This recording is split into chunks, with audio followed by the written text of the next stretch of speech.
اور جب وہ اپنی جوانی کو پہنچے تو ہم نے ان کو دانائی اور علم عطا کیا، اور نیکوکاروں کو ہم اسی طرح بدلہ دیا کرتے ہیں۔ اور جس عورت کے گھر میں وہ رہتے تھے اس نے ان کو اپنی طرف مائل کرنا چاہا اور دروازے بند کر کے کہنے لگی، یوسف جلدی آؤ۔ انہوں نے کہا کہ اللہ پناہ میں رکھے، وہ یعنی تمہارے میاں تو میرے آقا ہیں، انہوں نے مجھے اچھی طرح سے رکھا ہے، میں ایسا ظلم نہیں کر سکتا، بے شک ظالم لوگ فلاح نہیں پائیں گے۔ اور اس عورت نے ان کا قصد کیا اور انہوں نے اس کا قصد کیا۔ اگر وہ اپنے پروردگار کی نشانی نہ دیکھتے تو جو ہوتا سو ہوتا۔ یوں اس لیے کیا گیا کہ ہم ان سے برائی اور بے حیائی کو روک دیں، بے شک وہ ہمارے چنے ہوئے بندوں میں سے تھے۔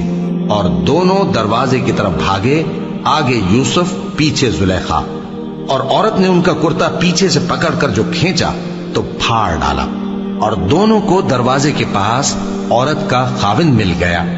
تو عورت بولی کہ جو شخص تمہاری بیوی کے ساتھ برا ارادہ کرے اس کی اس کے سوا کیا سزا ہے کہ یا تو قید کیا جائے یا اسے دکھ کا عذاب دیا جائے۔ یوسف نے کہا، اسی نے مجھ کو اپنی طرف مائل کرنا چاہا تھا۔ اور اس کے خاندان میں سے ایک گواہ نے گواہی دی کہ اگر اس کا کرتا آگے سے پھٹا ہو تو یہ سچی اور یوسف جھوٹا ہے، اور اگر کرتا پیچھے سے پھٹا ہو تو یہ جھوٹی اور وہ سچا ہے۔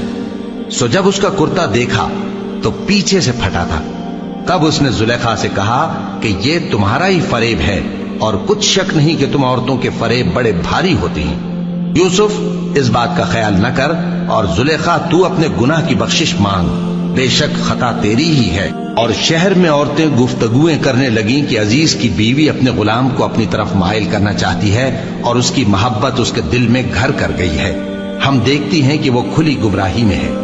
پھر جب زلیخا نے ان عورتوں کی گفتگو جو حقیقت میں دیدار یوسف کے لیے ایک چال تھی سنی، تو ان کے پاس دعوت کا پیغام بھیجا اور ان کے لیے ایک محفل مرتب کی، اور پھل تراشنے کے لیے ہر ایک کو ایک ایک چھری دی، اور یوسف سے کہا کہ ان کے سامنے آؤ۔ جب عورتوں نے ان کو دیکھا تو ان کا روب حسن ان پر ایسا چھا گیا کہ پھل تراشتے تراشتے اپنے ہاتھ کاٹ لیے، اور بے ساختہ بول اٹھی کہ اللہ پاک ہے، یہ آدمی نہیں، یہ تو کوئی بزرگ فرشتہ ہے۔ زلیخا نے کہا، تو یہ وہی ہے جس کے بارے میں تم مجھے تانے دیتی تھیں، اور بے شک میں نے اس کو اپنی طرف مائل کرنا چاہا مگر یہ بچا رہا، اور اگر یہ وہ کام نہ کرے گا جو میں اسے کہتی ہوں تو قید کر دیا جائے گا اور ذلیل ہوگا۔ یوسف نے دعا کی کہ پروردگار، جس کام کی طرف یہ مجھے بلاتی ہیں اس کی نسبت مجھے قید پسند ہے، اور اگر تو مجھ سے ان کے فریب کو نہ ہٹائے گا تو میں ان کی طرف مائل ہو جاؤں گا اور نادانوں میں سے ہو جاؤں گا۔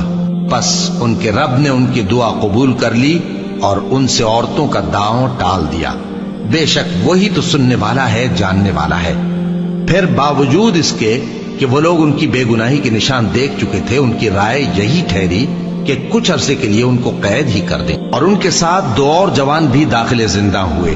ایک نے ان میں سے کہا کہ میں نے خواب دیکھا ہے، دیکھتا کیا ہوں کہ شراب کے لیے انگور نچوڑ رہا ہوں۔ دوسرے نے کہا کہ میں نے بھی خواب دیکھا ہے، میں یہ دیکھتا ہوں کہ اپنے سر پر روٹیاں اٹھائے ہوئے ہوں اور پرندے ان میں سے کھا رہے ہیں، تو ہمیں ان کی تعبیر بتا دیجئے کہ ہم تمہیں نیکوکار دیکھتے ہیں۔